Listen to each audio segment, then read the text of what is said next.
Hello everyone, Rini's লাইফে তোমাদেরকে welcome. তো আজ হচ্ছে রবিবার। দেখো আজকে আমরা তিনজন মিলে চা নিয়ে বসে গেছি। তিনজন বসার সুযোগটা হয় না, যেহেতু রবিবার ওর ছুটি, তাই তিনজনেই বসে গেছি। তারপরে দেখো আমি চলে এসেছি রান্নাঘরে অমলেট বানাবো বলে, কিন্তু ও এসে বললো দাও অমলেটটা আমি বানিয়ে দিচ্ছি। তাই আমি ওকে ডিমটা ফাটিয়ে দিলাম আর ওই আমাকে অমলেটটা করে দিল। আর এদিকে ও বাজার থেকে চলে এসছে, ডিম নিয়ে এসেছিলো। মা এখন ট্রে থেকে ডিমগুলো বাটিতে নামিয়ে নিচ্ছে। আর এদিকে নিয়ে এসেছিলো বাটা মাছ, ইলিশ মাছ আর চিংড়ি মাছ, মাংস। আর আজকে চিকেনটা কিন্তু ওই রান্না করবে। তো রবিবার করে বাড়ি থাকলে বলে যে দাও আজকে রান্নাটা আমি করে দিচ্ছি। রান্না করতে রাহুল ভালোই বাসে। আর দেখো এদিকে সবজির মধ্যে নিয়ে এসেছিলো মোচা, কচুর শাক।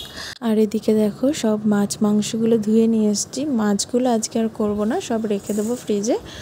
শুধু মাছের মাথা দুটো রেখে দেবো, যেহেতু কচুর শাক দিয়ে রান্না করবো বললাম। তো চলো দেখতে থাকো। এবার আমি এগুলো বক্সে করে রেখে দিই।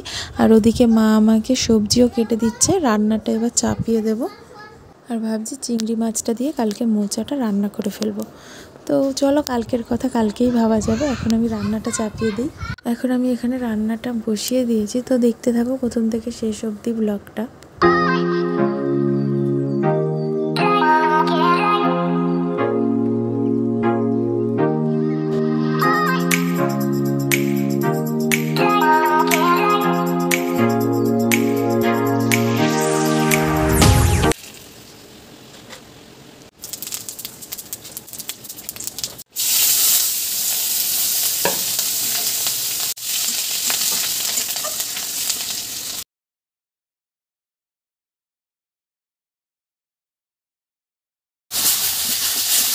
আর দেখো এখানে কচুর শাকটা প্রায় হয়ে এসছে। এবার আমি মাথাটা দিয়ে নিলাম, দিয়ে এবার ভালো করে নেড়ে চেড়ে নেব, তারপরেই নামিয়ে দেবো। তারপরে দেখো ভাবছি আজকে মাংসের প্রথমে ম্যারিনেট করে নেবো আর একবারেই চাপিয়ে দেবো। এর জন্য প্রথমে মশলাটা আমি করে নিচ্ছি, তারপরে সব মশলা এক এক করে দিয়ে ভালো করে মেখে নেব। এবার দেখো দিয়ে দিলাম পেঁয়াজ, তারপরে দিয়ে দিলাম মশলা, তারপরে দুটো তেজপাতা দিলাম, তারপর নুন হলুদ আস্তে আস্তে সব মশলাগুলো দিয়ে দেবো। আর আজকের রান্নাটা কিন্তু করবে আমার বর। খেতে খুব টেস্ট হয়েছিল। আমি শুধু কড়াইতে চাপিয়ে দিয়েছিলাম, তারপরে ফিনিশিং টাচটা কিন্তু ওই দিয়েছিল। আর ম্যাক্সিমাম ছুটির দিনগুলোতে আমি আর ওই রান্না করি, মা আমাদেরকে কেটে টেটে দেয় আর আমি আর ও মিলেই রান্নাটা করি।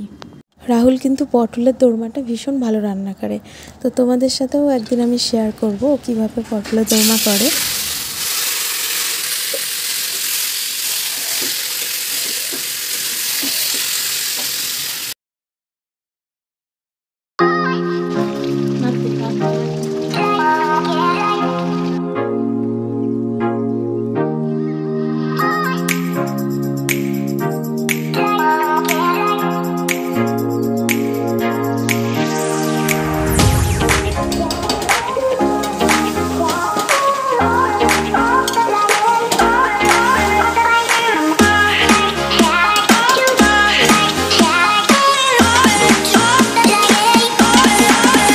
আর দেখো এখানে আমি এখন কষা মাংস খাচ্ছি।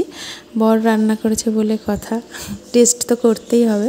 সত্যি মাংসটা খুব সুন্দর হয়েছিল, আর ওকেও একটু টেস্ট করালাম, ও নিজেই বলুক কেমন হয়েছে। আর এরপরে এবার আমি সব কাজগুলো একটু সেরে নেবো। আর আজকে করতে করতে একটু বেলাও হয়ে গেছিলো, রবিবার করে একটু বেলাই হয়ে যায় সব কিছু সারতে সারতে। আর আজ দুপুরের রান্নার ফাইনাল লুকটা তোমরা দেখে নাও, তখন তো রেসিপি শেয়ার করলামই, এখন ফাইনাল লুকটা দেখো। এখানে আছে কচুর শাক, এখানে আছে চিকেন, টেস্টি চিকেন, আর এদিকে আছে চাটনি আর স্যালাড। এরপর দুপুরবেলা খেয়ে দিয়ে রেস্ট নিয়ে জামা কাপড়গুলো তুলতে চলে এসেছি। জামা কাপড়গুলো তুলে টুলে আজকে যাব হচ্ছে বিকেলে একটু চাকদা। তো দেখো এখন আমরা রেডিও হয়ে গেছি, এখন আমি আর ও বেরিয়ে পড়বো। আর ভাবছি চাকদা থেকে ফেরার পথে একটু মেলা হয়ে আসবো, কেননা ওর সাথে একদিনও এখনও মেলায় যায়নি, তাই ভাবছি আজকে চাকদা থেকে ফেরার পথেই যাব। তো দেখতে থাকো, মেলার ভিডিওটা তোমাদের সাথে শেয়ার করা হয়নি। আর বাড়িতে গিয়ে দেখাচ্ছি আজকে মেলা থেকে কি নিয়ে আসলাম। দেখো এখানে নিয়ে এসেছি দুটো সার্ভিং বোল সেট নিয়ে এসেছি, আর কয়েকটা কাচের কাপ নিয়ে এসেছি, আর একটা নিয়ে এসেছিলাম ছোটো সেই হামাল দিস্তাগুলো। জানো তো এই হামাল দিস্তাগুলো না অনেক কাজের জিনিস, চটজলদি কাজে কিন্তু অনেক সুবিধাই হয়। আর আজকের ব্লগটা এই পর্যন্তই। যদি ভালো লেগে থাকে লাইক করো, কমেন্ট করো এবং সাবস্ক্রাইব করো। দেখা হচ্ছে পরের ব্লগে।